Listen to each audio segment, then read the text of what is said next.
Amados irmãos, a paz do Senhor, que alegria poder mais uma vez estar aqui com vocês. E nós estamos dando continuidade às lições do terceiro trimestre de 2023, com esse tema, a Igreja de Cristo e o Império do Mal.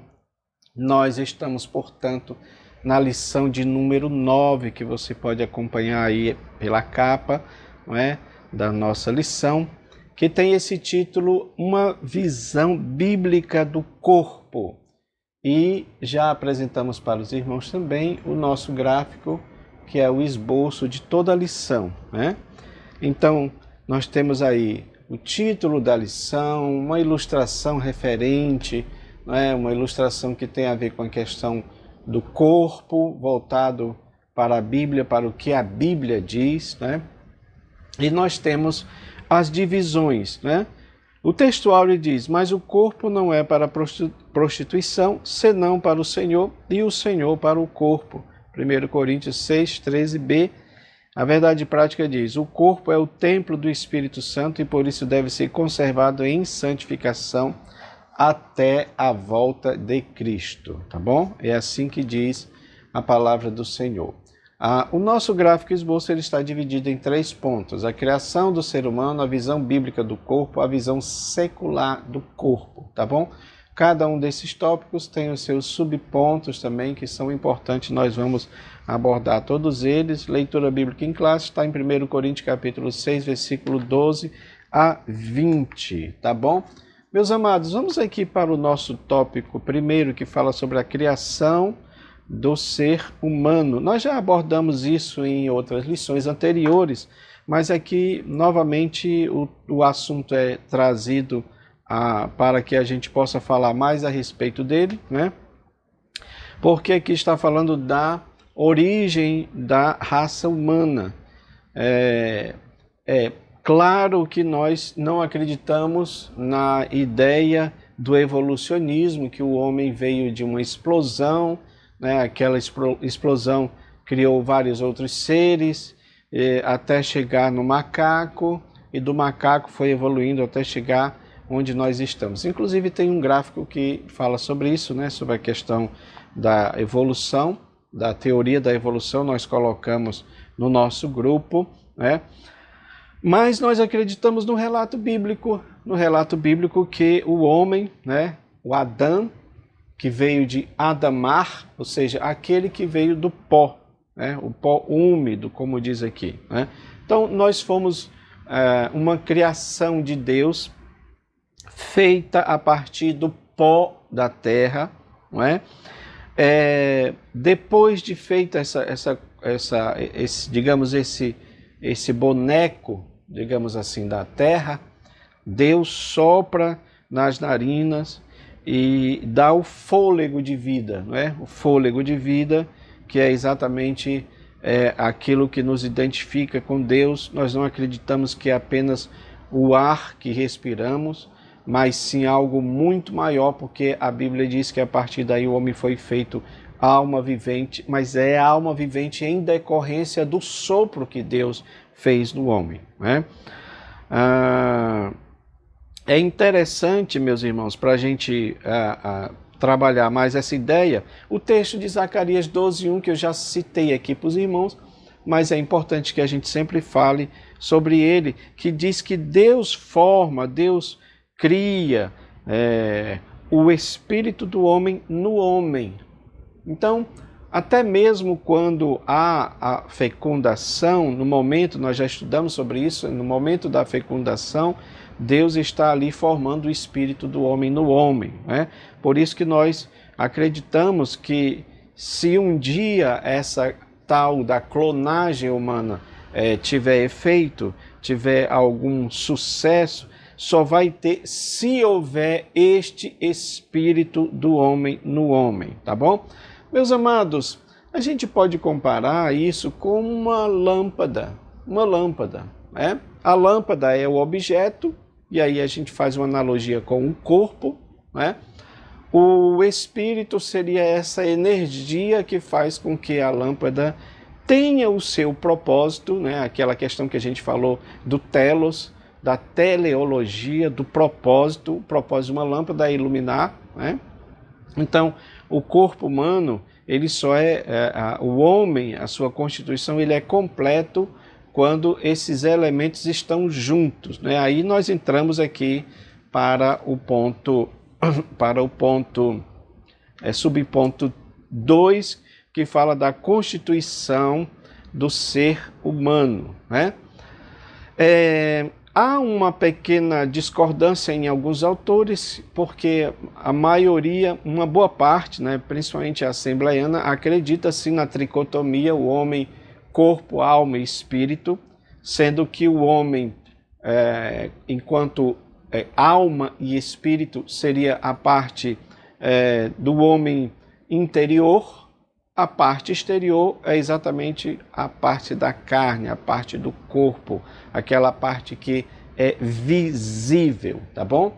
E para isto, meus amados, eu quero mostrar novamente este gráfico que fala da tríplice natureza do homem. Isso é muito importante, porque se nós estamos falando do corpo, do corpo, a visão bíblica do corpo, então é claro que a gente precisa abordar tudo, porque nós temos essa singularidade, mas ao mesmo tempo nós temos uma singularidade que a gente pode dizer que é também composta, porque é fato que o homem é constituído de carne, mas é constituído da parte espiritual, O corpo é a parte que volta ao pó, e a parte espiritual é a parte que volta para Deus. Então, você pode acompanhar aí, meu irmão, e você pode usar esse gráfico aí para... Ele pode, inclusive, ser dado em aulas sobre antropologia bíblica, nos cultos de ensino, nos seminários, porque ele está bem abrangente. Então, vamos colocar assim, o homem é dividido em espírito, alma e corpo, em relação ao espírito, é o pneuma, é o homem espiritual, é aquele que tem discernimento, que tem esperança, que adora, aquele que ora, aquele que tem fé, É o homem espiritual, o pneumáticos, é o homem regenerado, experimentado, ou espiritualmente maduro. Então, essa é a constituição, O nosso espírito é o que se comunica com Deus. É importante que a gente diga que quando Deus nos resgata, quando há um novo nascimento, esse novo nascimento é espiritual. Jesus falou sobre ele, É um novo nascimento espiritual, tá? Porque na realidade o corpo, ele vai seguindo os ditames, a orientação do espírito ou da própria alma, que é a natureza, digamos assim, carnal do homem, a natureza corrompida do homem, por isso que nós dizemos que quando Cristo nos resgata, Cristo nos salva, essa salvação, esse resgate, ele vem principalmente na parte do espírito, porque a Bíblia diz que nós estávamos mortos em delitos, espiritualmente nós estávamos mortos em delitos e pecados, também diz que ele nos vivificou, estando nós mortos em delitos e pecados. Então significa dizer que o nosso espírito estava morto, e o que imperava era exatamente a carne, a carnalidade, por meio da alma, da psique, que é o homem natural. A alma, ela faz esse intercâmbio, digamos assim, essa comunicação com o mundo natural, e o homem, tá bom? Então é dela que vem o pensamento, o sentimento, a vontade, a consciência, a razão, tá? A questão da personalidade, da persona, mesmo porque para você dizer que alguém é uma pessoa, precisa ter pelo menos esses 3 atributos que estão aí, questão do sentimento, a questão do pensamento, a intelectualidade, sentimento, emotividade, e a questão da vontade, da livre escolha, da decisão, do poder de decisão. Tudo isso vem com a questão da alma. É claro que ela pode ser corrompida. Essa natureza, ela pode ser corrompida, né? Então, o homem natural, que pode ser o indivíduo em estado natural, sem o Espírito de Deus, é o homem não regenerado, porque quando ele é regenerado, também a sua alma ela é regenerada, tá bom? Visto que agora a pessoa não vai fazer mais a sua vontade, mas sim a vontade de Deus. Então, isto vai ser expresso por meio do seu corpo. Porque o corpo, o nosso corpo, é aqui que entra a lição, a importância da lição, não é, irmãos? O corpo, ele é a expressão do homem interior, né? O corpo, o homem exterior, é a expressão do homem interior. Como você é no seu interior, é assim que você vai se expressar, né? Então, se nós somos regenerados, se nós somos homem espiritual, pneumáticos, então nós agora vamos expressar a vontade de Deus, os desejos de Deus, né? A palavra do Senhor, tá bom? Por meio do corpo, que é exatamente a expressão desses 5 sentidos: visão, audição, olfato, tato e paladar. É o homem carnal, o sarknos, aquele que não é maduro espiritualmente falando, que vive apenas pelos sentidos do corpo. Então, esse é o homem, o corpo, né? O soma, o soma, como diz, né? O homem carnal, tá bom? Quando o homem carnal, irmãos, ele é, digamos assim, regenerado, então há uma mudança no seu comportamento, não é? Eu não olho, eu não vejo mais aquilo que eu quero ver. Os meus olhos devem ser para o Senhor. Então, eu não coloco, como diz o salmista, não vou colocar nada errado diante dos meus olhos, né? Mesma coisa, eu não vou ouvir o que não convém, né? Eu também não vou sentir o olfato, o cheiro do que não convém, não vou tocar, não vou agir, porque aí o tato aí tem a ver com a mão, tem a ver com o fazer, né? Tudo que nós fazemos, geralmente a mão está envolvida, não é? Nós estamos falando aqui, estamos gesticulando, então a nossa mão, ela tem uma participação muito importante. Tem a ver com o fazer, né? Tem a ver com o trabalhar, né? E tudo isso eu faço de acordo com o homem interior que vive dentro de mim, né? Mesma coisa em relação ao paladar. Meus irmãos, isso aqui é o corpo, né? É o corpo. Nós não temos tempo aqui para falar sobre a grandiosidade do que é o corpo humano, do que é cada célula, e são bilhões, né, de células, como essa engrenagem toda funciona, como é algo tão maravilhoso, né? Hoje a ciência está tão evoluída e se junta aí com a ciência da computação, então você vê como aquelas representações de como o corpo humano funciona, como funciona o cérebro, o sistema nervoso, né, o sistema central, tudo isso é algo maravilhoso. E a gente se recusa àquela ideia que tudo isso surgiu do nada, que tudo isso surgiu de um processo evolutivo que veio lá de um ser, né, de uma sopa de letrinhas, né, depois passou para um ser anfíbio, depois passou para um réptil, aí depois para um mamífero, e chegou lá no macaco até chegar onde nós estamos. Não, essa ideia, a palavra de Deus não coaduna com isso daí, tá bom? Mas também no terceiro ponto aqui, nós vemos a questão da queda e da restauração humana, porque de fato houve uma queda, né? Essa queda está relacionada com o pecado, né? O homem pecou e logo quando ele pecou, ele foi destituído, né, da glória de Deus. Meus amados, eu fiz um gráfico, tá? Na verdade, perdão, esse gráfico ele não é meu, esse gráfico é uma sequência de 4 gráficos, ele é de um livro, né, de um livro sobre teologia visual, muito interessante a ideia deles. Nós já publicamos ele antes, né, esse gráfico, inclusive nós fomos publicando de maneira seriada, porque nós fomos colocando o gráfico e o texto a respeito dele, tá bom? Eu quero dizer para os irmãos que esse gráfico, meus irmãos, ele é praticamente a história do homem. Nós colocamos lá do jeito que estava no livro, né? Alguns irmãos criticaram porque não entenderam bem a palavra, e depois eu troquei aqui para evitar algum tipo de crítica.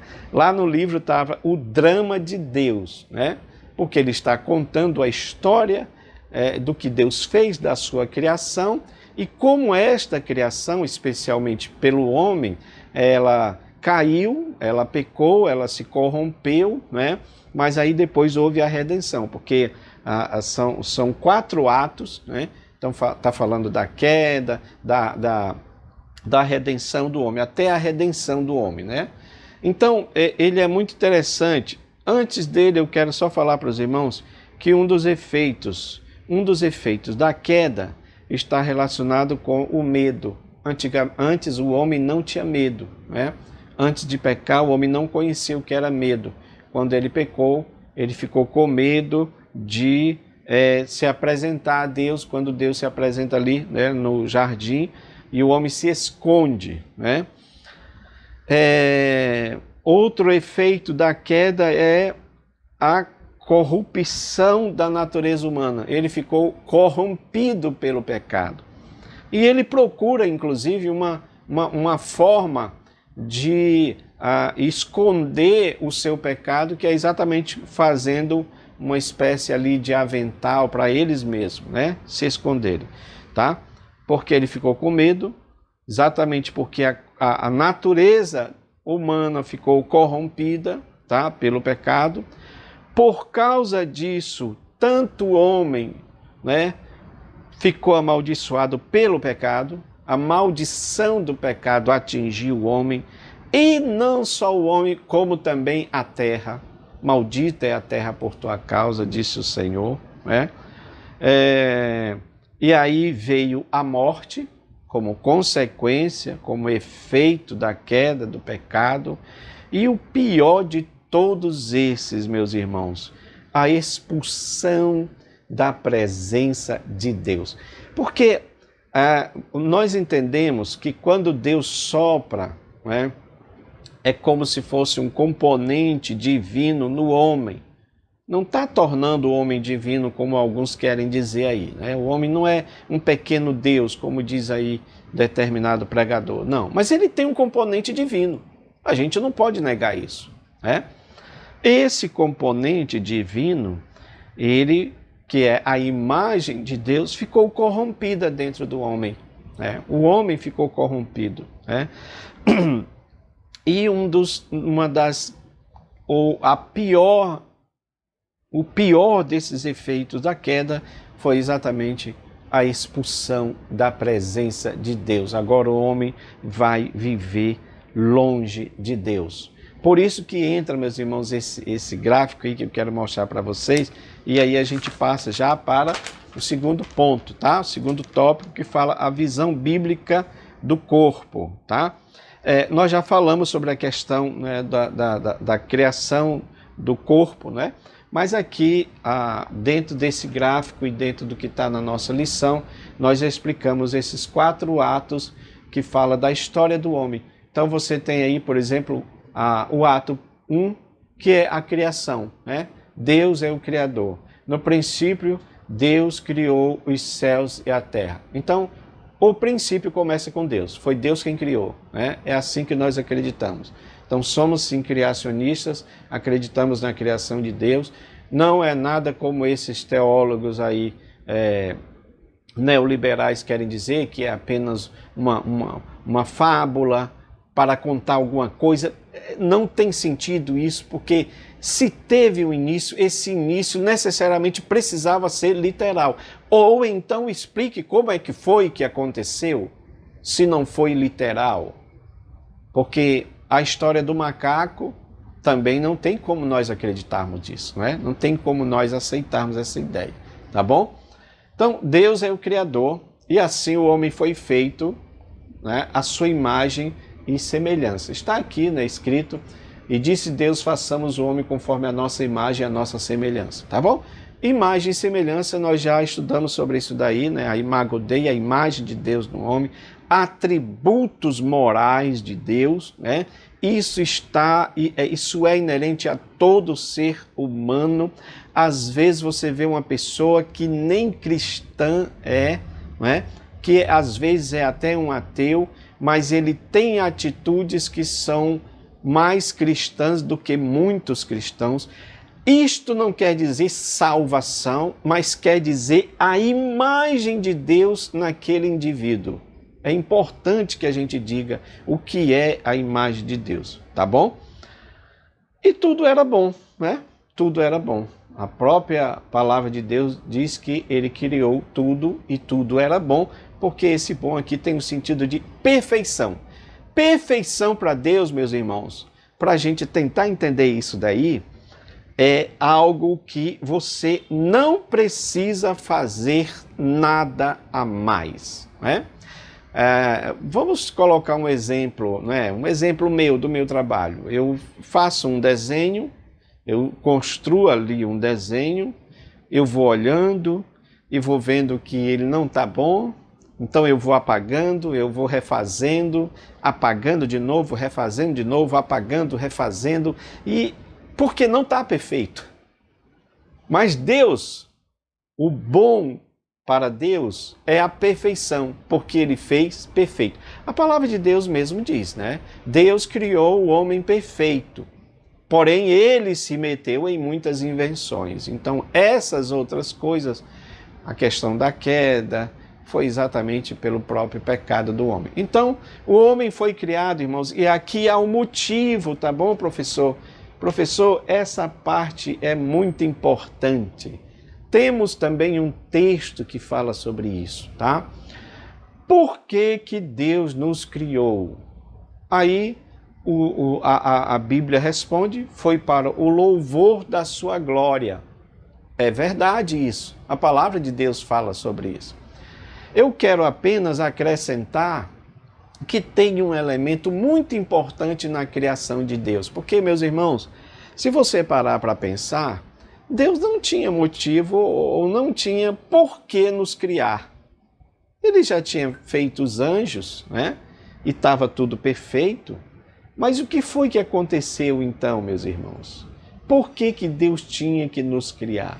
Eu quero acreditar aqui que Deus nos fez também pelo seu amor. A prova disso é que o versículo-chave de toda a Bíblia fala sobre isso. Porque Deus amou o mundo de tal maneira que deu seu Filho unigênito. Ou seja, Deus já previa que o homem ia pecar e por amor ele vai e envia seu Filho, né? Então Deus nos fez também por amor. Uma coisa que a gente precisa entender, meus irmãos, é que o amor, ele não é solitário. O amor, ele não é egoísta. O amor é aquele que compartilha. Agora, olha que coisa maravilhosa. Por isso que a gente precisa muito agradecer a Deus por Ele ter nos criado. Você não é alegre, você não é grato a Deus, melhor dizendo, por Ele ter criado você? E por que que Ele fez? Ele fez para que você glorificasse a Ele exatamente pelo seu amor. Porque Ele não precisava fazer a cada um de nós. Não precisava. Mas como Ele tem amor e o amor compartilha, né? O amor é tudo isso que a gente entende em relação ao outro. Veja que Deus nos fez diferente dos anjos. Mesmo que nós tenhamos sido feitos menor que os anjos. O Salmo fala sobre isso. Fizeste-nos um pouco menor do que os anjos. De glória e de honra nos coroaste. Ou seja, ainda assim, não é? Existe algo maravilhoso de Deus ter nos criado, porque Ele nos fez por amor. Isso é maravilhoso, irmãos. Isso é maravilhoso, né? Então o homem estava em perfeita comunhão, né? Agora aqui eu quero mostrar para os irmãos o ato 2. Lembra que é uma sequência, né? Então, o primeiro ato foi a criação, o segundo ato foi a queda. Né? Então, a humanidade pecou, né? Quando ele toma do fruto, né? A palavra de Deus fala claramente, desobedeceu à lei de Deus, né? Deus diz, coma de todas as árvores, mas não da árvore do conhecimento do bem e do mal. É interessante que só existia uma lei, era só essa para o homem não fazer, né? Podemos dizer que é uma lei positiva, eu sempre chamo uma lei positiva e uma lei negativa. A lei positiva, coma de todas as árvores. A lei positiva, não coma da árvore do conhecimento do bem e do mal. E aí o homem peca. O homem peca, né? Cai em desgraça perante Deus. E por causa disso, a humanidade toda representada ali pelo casal foi banida da presença de Deus, que é a coisa mais triste, porque nós fomos feitos para estar na presença de Deus, não é? Foi para isso que Deus nos fez, para o louvor da sua glória, para compartilhar o amor dele conosco e o nosso amor que ele colocou também por ele, né?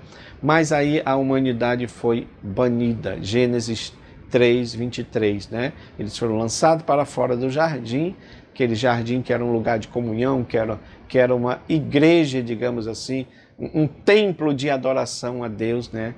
Agora foi retirado dele, né? Então, o relacionamento da humanidade com Deus foi corrompido por causa da queda. É por isso que Isaías 59, né, 3 diz: as vossas iniquidades fazem separação entre vós e o vosso Deus.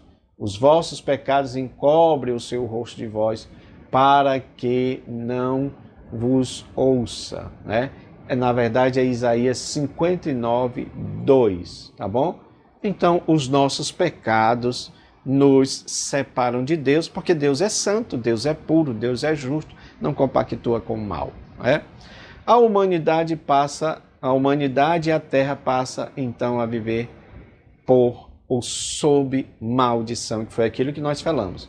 Diz assim, ó: por isso a maldição tem consumido a terra e os que habitam nela são desolados. Isaías 24, 8, né? O texto de Romanos, irmãos, é lindo também, que fala sobre isso, né? Que a terra se tornou maldita também, por isso que ela geme, por causa do pecado do homem, esperando que o homem seja redimido, para que ela seja também resgatada dessa prisão, dessa escravidão, que é a própria maldição do pecado, tá bom? Meus irmãos, aí a gente vai aqui para o terceiro ato, tá bom? Terceiro ato da história do homem, que é a redenção. Veja como está tudo dentro, né, de uma lógica aqui. Deus cria o homem cai, Deus elabora um plano de redenção, que é a salvação. Meus irmãos, essa história aqui deveria ser contada para todos. Deveria ser pregada, inclusive, nos cultos ao ar livre, né? Os cultos evangelísticos, para que as pessoas entendam o porquê que Deus nos criou, qual o objetivo de Deus ter nos criado, né? A necessidade da salvação, porque todos pecaram, destituídos foram da glória de Deus e precisam de um Salvador. Então vem Deus com esse terceiro ato, que é a redenção. Deus envia Jesus, né, como aquele nosso representante que iria redimir o pecado do homem. Ou seja, ele assume o nosso lugar. Ele nos representa no sentido de assumir o lugar que era nosso, né? Então diz assim o texto de Coríntios, 2 Coríntios 5, 21, aquele que não conheceu o pecado fez pecado por nós, para que nele fôssemos feitos justiça de Deus. Jesus assumiu o nosso pecado, foi o nosso representante perante Deus, né? Jesus viveu uma vida perfeita, né? Hebreus 4:15 diz que não temos um sumo sacerdote que não possa compadecer-se das nossas fraquezas, porém um que, como nós, em tudo foi tentado, porém sem pecado. Isso é lindo da gente entender, porque a gente sabe que Cristo conhece os nossos dramas, as nossas lutas, nossa dificuldade, não é? Os nossos problemas interiores, porque Ele passou por tudo isso, tá? E hoje Ele está como sumo sacerdote. Mas Jesus morreu e ressuscitou, né? 1 Coríntios 15, 3, 4. Cristo morreu por nossos pecados, segundo as Escrituras, foi sepultado, ressuscitou ao terceiro dia, segundo as Escrituras, porque tudo estava predito. Então, os judeus não têm por que ter Cristo como um falso Messias, pois tudo que estava profetizado a respeito de Jesus se cumpriu. Então, eles não são imunes, tá? A essa questão, porque tem gente que pergunta, e os judeus, eles serão salvos se rejeitarem Jesus? Porque estão rejeitando a Jesus. E não só isso, dizendo que ele é um impostor, dizendo que ele é um falso Cristo, né? Como diziam lá naquela época, diziam inclusive que ele estava possesso de demônios. E Jesus foi muito claro em relação a isso daí, tá, irmãos? Precisamos entender isso. Olha aqui.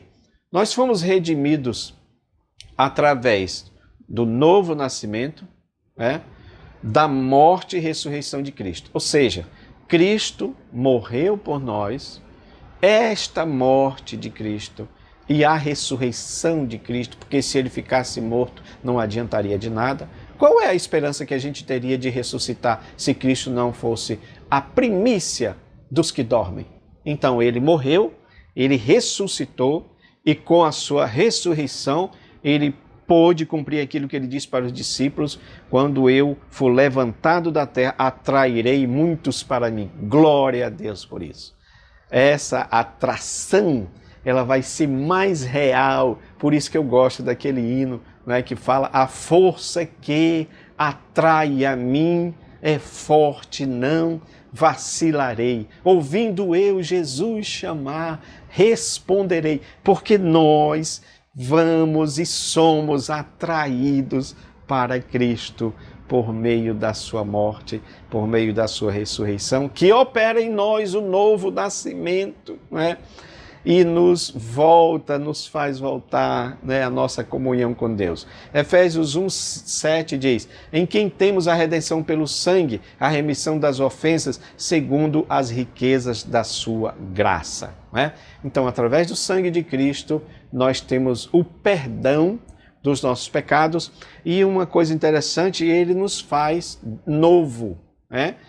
Há um novo nascer a partir da morte de Cristo, que nos torna, né, templos do Espírito Santo, que é o que a lição fala aqui nesse ponto aqui, né? Nós somos templos do Espírito Santo, né? Mas é claro que no segundo ponto, né, somos templo do Espírito Santo. Por isso que não há, nenhum tipo de comunhão entre prostituição ou qualquer outra coisa, já que nós somos templo do Espírito Santo. Né? Mas uma coisa importante também é que a redenção feita por Jesus, ela tem uma expressão do já, desse momento, mas ela vai ter uma expressão ainda futura. É aquela ideia teológica do já ainda não. Já ainda não. Nós já fomos feitos nova criatura, mas ainda o nosso corpo não foi redimido da questão do pecado. Completamente. Né? Porque nós sofremos os efeitos do pecado em nós. A própria morte é a prova disso. Nós morremos por causa do pecado, apesar de já termos uma nova vida em Cristo. Por isso que a ressurreição é uma necessidade, bem como a morte, não é? Mesmo os que ficarem vivos, terão que passar pelo processo da transformação, que acaba sendo meio que a mesma coisa daqueles que vão ressuscitar. Também serão transformados, né? Haverá uma ressurreição e uma transformação do corpo, para que a gente possa, estar com o Senhor. Meus irmãos, e o último ato da história do homem, tá?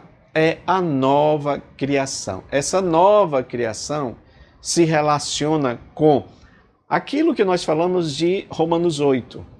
Não só a redenção do corpo do homem, né? do homem redimido, do homem restaurado. E aí vem o texto de Paulo, que é necessário que isso que é mortal se revista da imortalidade, né? Para que haja essa consumação final, que é o que os estudiosos chamam de glorificação final, né? O mortal se reveste da imortalidade, o corruptível se reveste da incorruptibilidade. Então a nova criação final tem a ver com a volta do Senhor, né? Olha como esses 4 atos da história do homem são importantíssimos, né? Porque responde meio que aquilo que a filosofia já pergunta há muito tempo atrás, né? O que eu sou, de onde eu vim, que é a nossa origem, o que eu sou, né? O nosso propósito e para onde vou, que é o nosso destino final. Então, o nosso destino final é receber uma nova criação, é ser glorificado com Cristo, né? Então ele vai voltar, Lucas 1 fala sobre isso, o Senhor Deus lhe dará o trono de Davi, seu pai, e reinará eternamente na casa de Jacó, e o seu reino não terá fim. Glória a Deus. Deus banirá o pecado para sempre. Assim como está longe o Oriente do Ocidente, assim ele afasta de nós as nossas transgressões. Então, não haverá mais espaço para o pecado. Por isso que não haverá mais morte, choro, pranto, nem dor. Glória a Deus. Isso é maravilhoso, né? A humanidade estará em perfeita comunhão com Deus para sempre. Assim que, se alguém está em Cristo, nova criatura é, as coisas velhas passaram e tudo se fez novo. É importante que a gente diga que esse tudo se fez novo, ele vai ser consolidado principalmente no eterno e perfeito estado. Por isso que João no Apocalipse ele vê novo céu, nova terra, porque a velha terra e o velho céu passaram.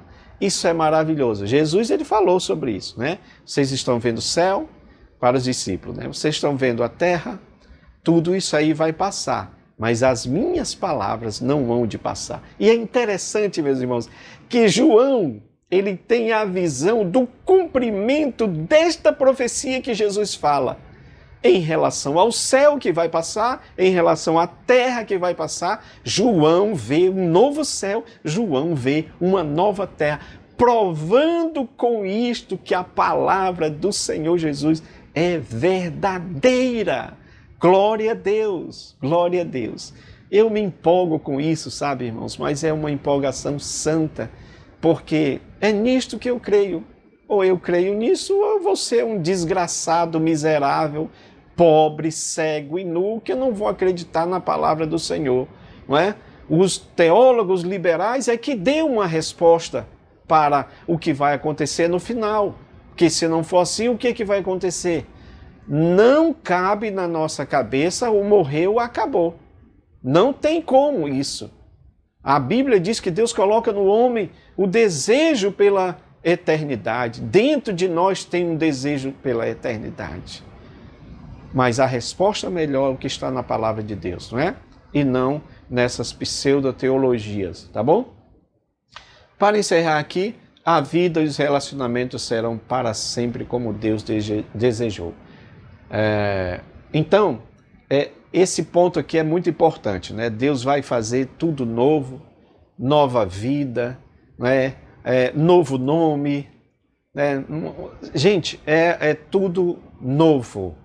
A nova Jerusalém vai trazer, digamos assim, essa cultura do reino de Deus para a terra e tudo vai ser novo, né? O amor é novo, a adoração é nova, o louvor é novo, o serviço, porque também nós vamos servir a Deus, né? E vamos nos relacionar, uns com os outros. Meus queridos, vamos já indo para o nosso final, por causa do tempo, né? Queremos ser breves aqui. Então, olha só, nós chegamos aqui na visão secular do corpo, né?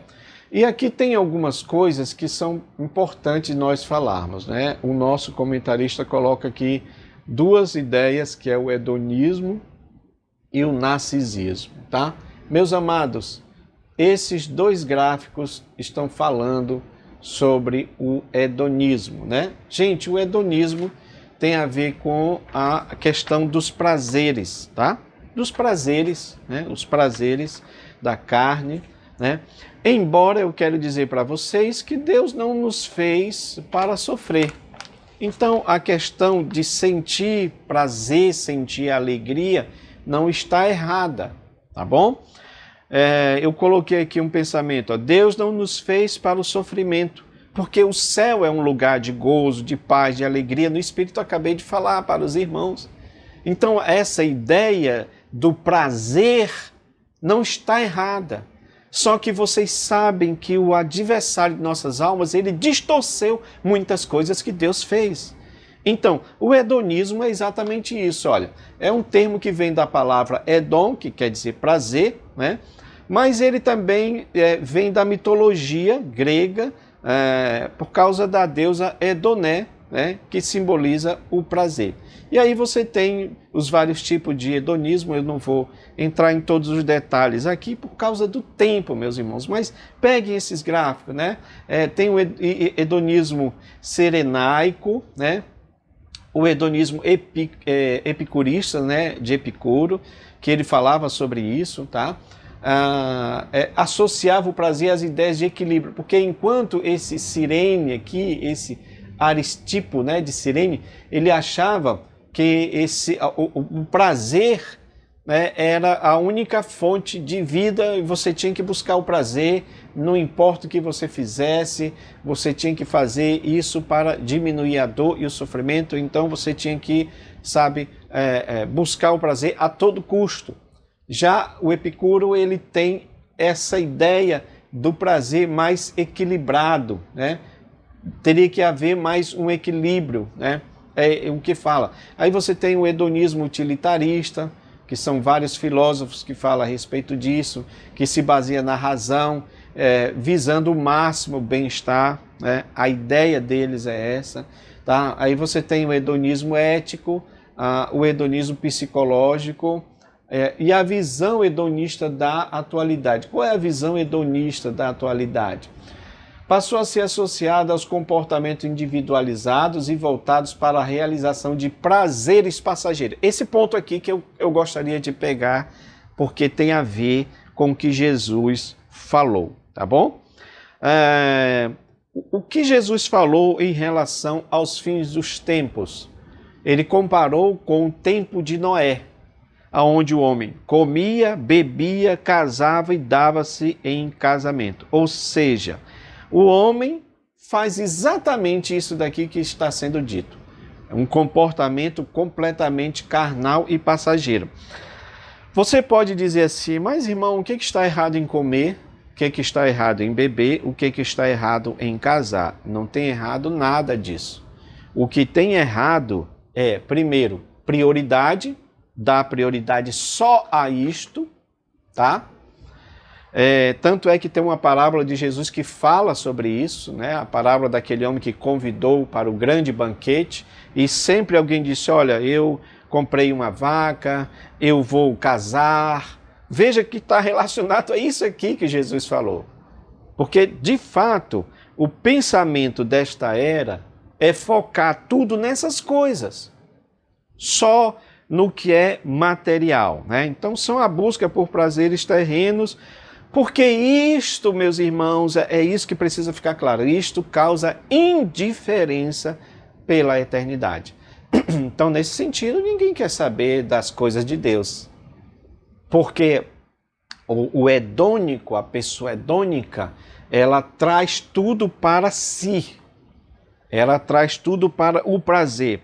Também eu coloquei aqui uma coisa. O pensamento desta era é exatamente aquilo que Jesus falou da parábola do homem que disse que, né, tinha digamos assim, um grande empreendimento, né, galpões grandes, mas ele disse, eu vou fazer o seguinte, vou destruir tudo, vou derrubar tudo, tenho um espaço maior, tenho um terreno maior, então eu vou construir outro maior.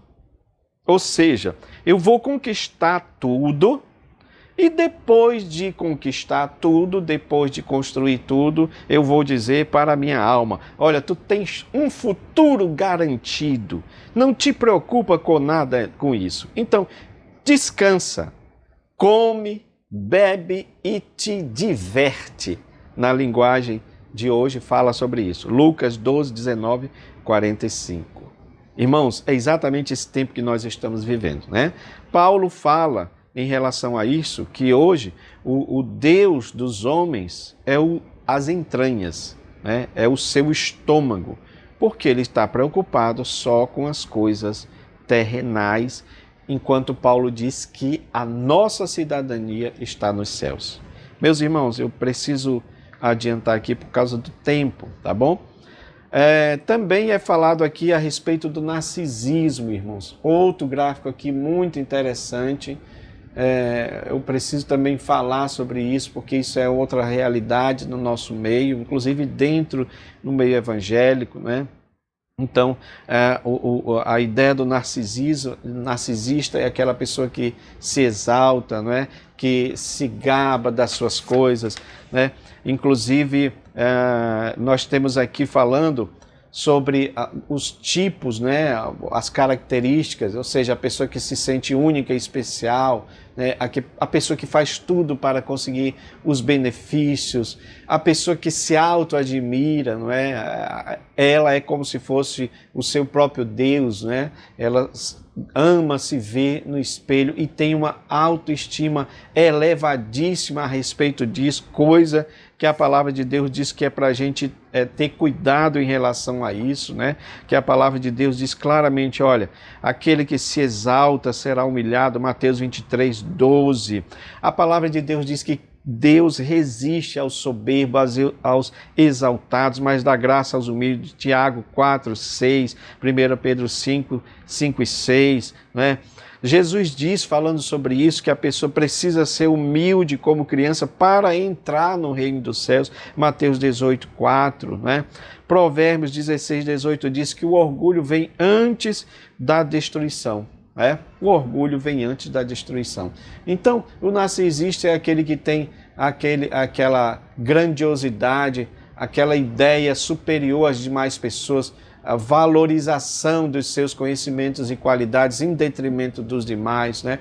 Que tem um reconhecimento especial de si mesmo, considera importante, né? Se acha importante demais, que deve ter tratamento ou mordomia especial em relação aos demais, né?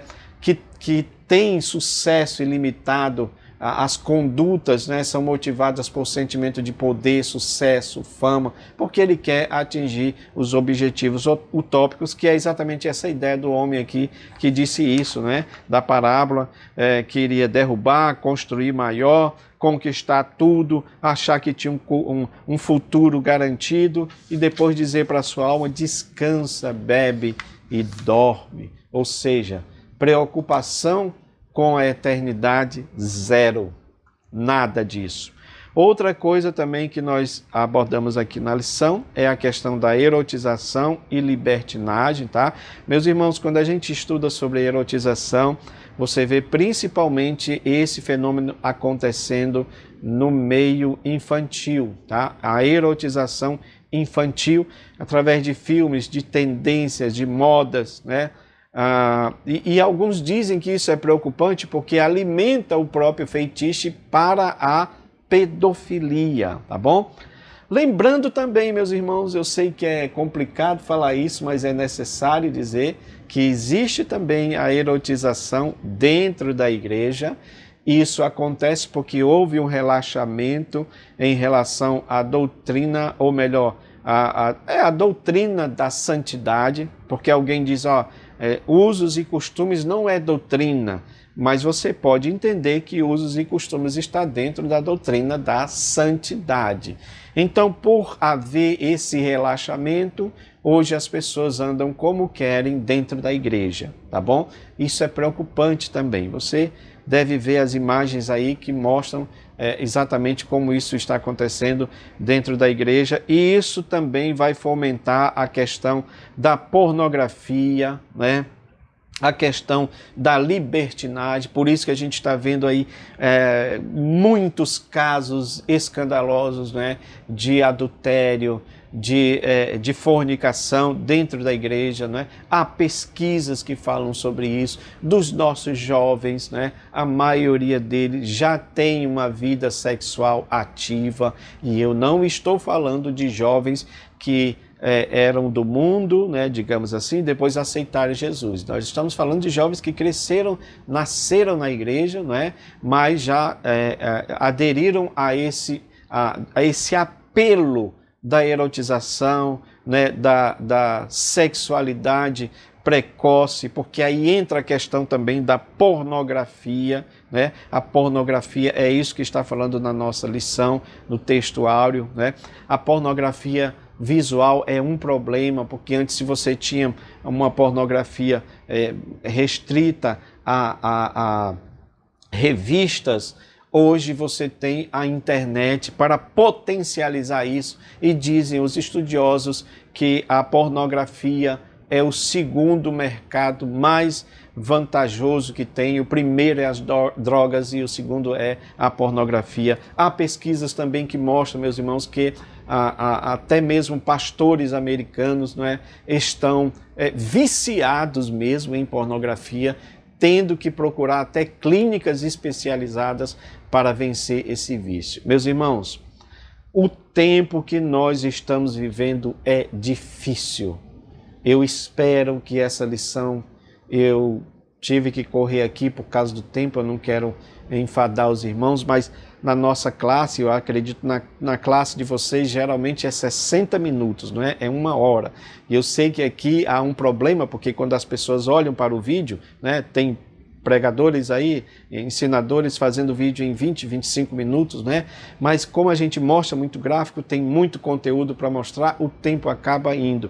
Mas eu espero que você, meu irmão, pegue esses gráficos, né? Veja essas videoaulas, né? Faça o seu comentário e compartilhe, tá bom? Eu agradeço a oportunidade de você estar nos ouvindo e que você tenha uma escola dominical abençoada. Até a próxima lição, querendo Deus, em nome de Jesus. Amém.